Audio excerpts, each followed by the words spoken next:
क्या कर दिया दिल्ली वालों, आपने दुनिया के सबसे कट्टर ईमानदार नेता का यह हाल कर दिया। दुनिया के सबसे ईमानदार पार्टी के ऐसी दुर्गति कर दी। सर जी के ही शब्दों में कहूँ तो भगवान माफ नहीं करेगा।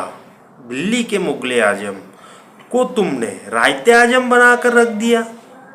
तुम लोगों ने दुनिया के सबसे कट्टर ईमानदार नेता श्री केजरीवाल जी को ही हरा दिया। दुनिया के सबसे बड़े शिक्षा मंत्री मनीष सिसोदिया जी को भी पेल दिया।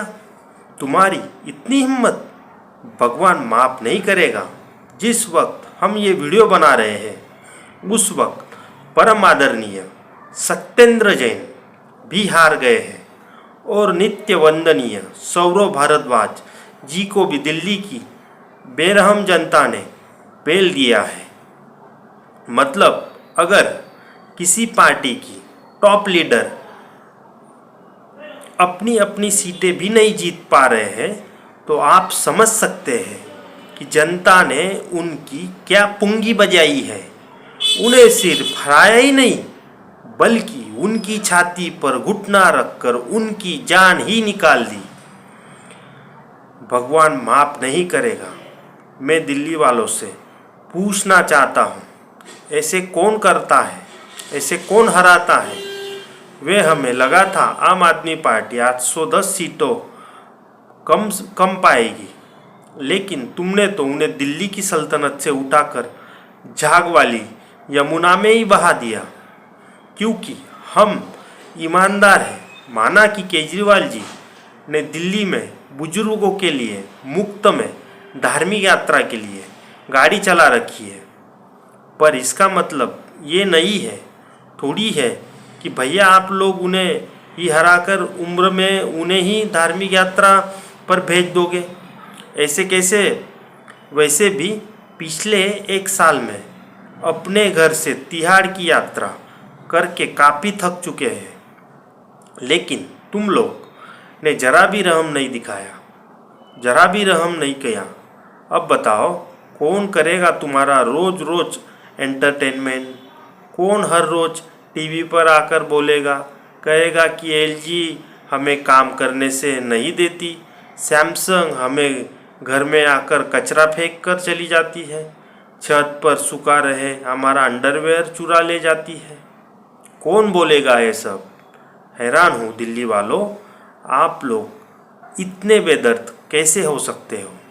दुनिया भर के लोग फ्री के एंटरटेनमेंट के लिए दिन भर तापर रीले देखते हैं और तुम्हारे पास खुद का 10 सालों से अपना फ्री का लाइव एंटरटेनमेंट चल रहा था, मगर तुमने अपने ही हाथों से छत पर लगा एंटीना उखाड़ दिया। वो भी उस आदमी का जो बोलता था कि मेरा कोई कुछ नहीं उखाड़ सकता। अगर केजरीवाल भ्रष्टाचारी है तो फिर इस दुनिया के अंदर कोई ईमानदार नहीं है। सच बोल रहा हूँ। याद करोगे वो दिन जब हर रोज दिल्ली सरकार का एक मंत्री पुलिस वालों की डोली में बैठकर जेल जाया करता था। एक मंत्री को समानत भाई सा लगता था कि आज़ादी की दूसरी लड़ाई चल रही है और केजरीवाल सरकार जेल भरो आंदोलन छेड़ रही है। खुद बताओ किस स्टेट में होता है इतना एंटरटेनमेंट। जादू है ना। जादूगर आखिर कौन सा वादा था जो केजरीवाल नहीं पूरा कर पाए। उन्होंने कहा था कि दिल्ली को लंदन बना देंगे। आप जानकर हैरान होंगे दोस्तों। देखो उनका आपका इतना आलीशान घर लंदन में भी नहीं मिलेगा। अब ये आप लोगों की गलती है जिनको ये लगा कि वो पूरी दिल्ली को लंदन बनाने की बात कर रहे हैं। इतने बड़े घरों में रहते हैं, क्यों रहते हैं। तो क्या हुआ जी, उन्होंने अपनी घर को लंदन बनाने के लिए सरकारी खजाने से 44 करोड़ उड़ा लिए। कोई बात नहीं। ये अलग बात है जब वो दिल्ली अपने शीश महल में रह रहे थे तो उसी वक्त लाखों दिल्ली वालों ने फेसिंग घर बोले तो सी पिसिंग अपने घरों में बदबू का आनंद ले रहे थे।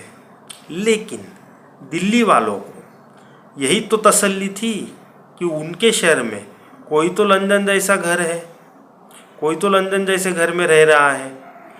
10 एसी लगे हुए थे। श्री ला दीक्षित घर पे केजरीवाल जी ने बोला था, मुझे सीएम बनना दो, हम यमुना को साफ कर देंगे। उन्होंने यमुना को पूरी तरह साफ भी कर दिया। लेकिन दिल्ली में पोल्यूशन इतना ज़्यादा है कि आप लोग को कभी यमुना की सफाई दिखाई नहीं दी। और दिल्ली में पोल्यूशन भी कोई केजरीवाल जी ने नहीं फैलाया था, वो आम आदमी पार्टी के कामों से बीजेपी वालों में इतनी ज़्यादा जलन थी कि उस जलन का, यानी उनकी छाती जब चल रही थी तो उस छाती से निकली आग की वजह से पूरी दिल्ली में धुआं फैला गया था। वो पोल्यूटेड हो गई दिल्ली। लेकिन केजरीवाल जी कि इसमें कोई गलती नहीं थी, मैं बता रहा हूँ। पर हाँ, दिल्ली में आम आदमी पार्टी से अच्छा परफॉर्मेंस कांग्रेस पार्टी कर रहा है। आम आदमी पार्टी इन चुनाव में 39 सीटों का नुकसान झेली है, क्योंकि इस ईमानदार लेकिन दिल्ली में आम आदमी पार्टी से अच्छा परफॉर्मेंस कांग्रेस कर रही है। आम आदमी पार्टी को इस चुनाव में 39 सीटों का नुकसान हुआ, लेकिन कांग्रेस को तो पिछली बार के मुकाबले एक भी सीट का नुकसान नहीं हुआ। भाई साहब, तालियां उनके लिए। उनकी पिछली बार भी 0 सीट थी और इस बार भी उतनी ही है। हो सकता है आर्यभट्ट ने 0 का इन्वेंट किया हो, लेकिन कांग्रेस पार्टी उस 0 को रीइन्वेंट करने में लगी है। तो उसमें बुराई क्या है बताओ? ये राहुल जी की अलग अलग तरह की राजनीति हो सकती है। हो सकता है इस बार वो आलू की जगह 0 से सोना निकालने वाली कोई मशीन बनाने की ट्राई कर रहे हैं। नहीं, मैं उसको भूला गया था दोस्तों। ये तो हो गया उनकी हंसी मजाक। लेकिन अब मेन मुद्दे पर आते हैं। आखिर दिल्ली के इन चुनावी नतीजों के मायने क्या है? कौन वो 4 टेक अवेज है जो रिजल्ट से हम ले सकते हैं? इस रिजल्ट का सबसे बड़ा मैसेज ये है कि अरविंद केजरीवाल आज कोई भी ईमानदार नेता नहीं मान रहा है, क्योंकि जिन केजरीवाल जी ईमानदार इमेज की वजह से आम आदमी पार्टी दिल्ली नहीं पंजाब भी सरकार बनाने में कामयाब हो गई। अगर आज वो खुद अपना इलेक्शन ही हार गए तो आप समझ सकते हैं उनका ऑरा टूट गया है, उनकी इमेज खत्म हो चुकी है और जनता उन्हें भी एक लालची भ्रष्ट नेता की तरह देख रही है। क्योंकि ऐसा ही हो नहीं सकता कि जो आम आदमी पार्टी केजरीवाल जी के चेहरे पर 2015 में 67 और 19 में 62 सीटों लाई थी, वो आज 22 सीटों पर अटक गई और उनके तमाम बड़े नेता खुद अपने चुनाव हार गए। इसका सीधा मतलब यही है कि लोगों को भी लगता है कि केजरीवाल जी की पार्टी बाकी पार्टियों की तरह पिछले 4 सालों में शराब नीति को लेकर केजरीवाल और पूरी आम आदमी पार्टी पर जो इल्ज़ाम लग रहे हैं, लोगों ने काफ़ी हद तक उन आरोपों को ठीक भी माना है। केजरीवाल जी इस बात का भी जवाब नहीं दे पाए कि 10 सालों के बाद यमुना गंदी क्यों है। वो इस बात को भी क्लियर नहीं कर पाए कि आज पंजाब में उनकी सरकार है तो क्या वजह है कि आज भी पंजाब से पराली का धुआं दिल्ली आ रहा है। इसके अलावा उन्होंने अपने मकान की रिनोवेशन में 44 करोड़ रुपए खर्च कर दिए। इस खर्च की बात तो खुद दिल्ली सरकार भी मानती है। तो इन सारे इल्ज़ाम में उन्हें भी बाकी पार्टियों की तरह एक और पार्टी बना दिया जो करप्शन भी कर सकती है, जो अपनी शान शौकत पर पैसा भी खर्च कर सकती है, और तो और जिसके नेता अपने फायदे के लिए सरकारी पॉलिसीज भी बदल सकते हैं। दूसरी चीज़ जो आम आदमी पार्टी को भारी पड़ी वो ये थी कि केजरीवाल जी पार्टी ने जब जब बीजेपी को घेरने की कोशिश की, बीजेपी को घेरने की कोशिश की, वो कोशिश उन्हें ही भारी पड़ी। केजरीवाल ने कहा कि हरियाणा वालों यमुना के पानी में जहर मिला रहे हैं, तो चुनाव आयोग ने सबूत मांगा तो सबूत नहीं दे पाए। बीजेपी ने कहा पहले आप ये बताओ 7,000 करोड़ यमुना की सफाई पर लगाए थे तो साफ क्यों नहीं हुई? क्यों यमुना? उस मुद्दे पर भी वो पलट गए। फिर 23 जनवरी को अपना घोषणा पत्र जाकर बीजेपी को चैलेंज किया कि आम आदमी के लिए आयकर की सीमा 7 लाख से बढ़ाकर 10 लाख कर दो। आम आदमी पार्टी को पता था बीजेपी ये कर नहीं पाएगी, तो भैया बीजेपी ने आयकर में छूट की सीमा 10 लाख क्या 12 लाख कर दी। अब आम आदमी पार्टी ने अफवाह फैलाई कि बीजेपी तो गाली देने वाली रमेश बेदौड़ी को मुख्यमंत्री बनाना चाहती है, मगर बाद में उन्हें रियलाइज़ हुआ कि उनकी यह बात से ही तो बीजेपी को ही कालकाजी सीटी और उनके आसपास की सीटों पर जाट वोटों का फायदा हो सकता है। जब ये बात महसूस हुई तो वो खुद ही इस मुद्दे से हट गई। देखो भैया, आम आदमी पार्टी ने कहा कि हम सत्ता में आएंगे तो महिलाओं को 2100 रुपये देंगे। बीजेपी ने कहा कि तुम 2100 दोगे तो हम 2500 रुपये देंगे, महिलाओं को देंगे। बीजेपी ने लगे हाथ अपने आम आदमी पार्टी से ये भी पूछ लिया कि ये बताओ जीत कर आओगे तो महिलाओं को 2100 क्यों नहीं दोगे? अभी तो तुम ही सत्ता में थे, तब क्यों नहीं दिए? आम आदमी पार्टी इसका जवाब भी नहीं दे पाई।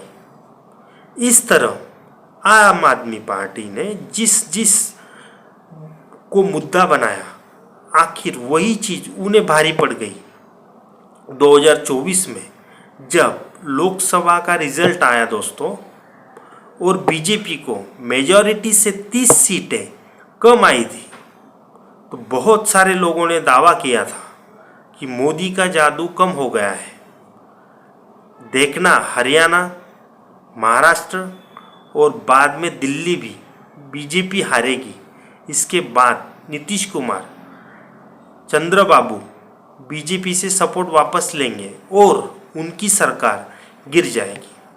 मगर दोस्तों हुआ क्या? हरियाणा में बीजेपी ने सारे अनुमानों पर लात मारते हुए लगातार तीसरी बार सरकार बनाई। महाराष्ट्र में उनके अलायंस ने इतनी सीटें जीती जितने की महाराष्ट्र की हिस्ट्री में आज तक किसी ने नहीं जीती थी। और दिल्ली में तो उसने पूरी बाजी ही पलट दी। बहुत सारे लोग ये बोल रहे थे कि दिल्ली की राजनीति हरियाणा और महाराष्ट्र से अलग है। दिल्ली में आम आदमी पार्टी के पास केजरीवाल है और बीजेपी के पास कोई चेहरा नहीं है, लेकिन ऐसा यहाँ भी बीजेपी आम आदमी पार्टी से उनकी 38 सीटें छीन चुकी है। मतलब लोग इलेक्शन के बाद जो ये हवा बन रही थी कि मोदी का जादू कम हो गया है, एक के बाद एक विधानसभा नतीजों ने ये प्रूव कर दिया कि मोदी का जादू शायद आज अपने चरम पर है। अगर बीजेपी दिल्ली जैसे स्टेट में भी बिना सीएम फेस के केजरीवाल जैसे मजबूत नेता को हरा रही है तो ये मोदी का ही जादू है, ऐसा एक्सपर्ट बोल रहे हैं। लोकसभा इलेक्शन के बाद लगातार तीसरे स्टेट इलेक्शन में जब इंडिया गठबंधन या उसकी पार्टियां बीजेपी से हार गई, आम आदमी पार्टी और कांग्रेस लोकसभा में साथ है, ई अलायंस का हिस्सा में थे, मगर दिल्ली में वो एक दूसरे के बाल नोच रहे थे। पहली बार राहुल गांधी ने केजरीवाल को शराब घोटाले का एक्यू बताया, शराब घोटाले को एक्यू बता दिया राहुल गांधी को। क्या हो सकती है? केजरीवाल ने भी राहुल बाबा पर डायरेक्ट अटैक नहीं किया। आज दिल्ली में बीजेपी जीत गई है तो उमर अब्दुल्ला ने ट्वीट करके लिखा कि और लड़ो आपस में। इससे पहले इंडिया अलायंस की बहुत सारी पार्टियां ममता बनर्जी को अपना फेस बनाने को बोल रही थी, लेकिन कांग्रेस इसके लिए तैयार नहीं थी। ये वो लोग हैं महाराष्ट्र में आपस में लड़ रहे थे, तब भी उनके बहुत उम्मीद थी, लेकिन वहाँ भी गजब बेइज्जती हो गई। कश्मीर में इलेक्शन हुए तो वहाँ भी इंडिया अलायंस की पार्टियाँ आपस में लड़ रही थी।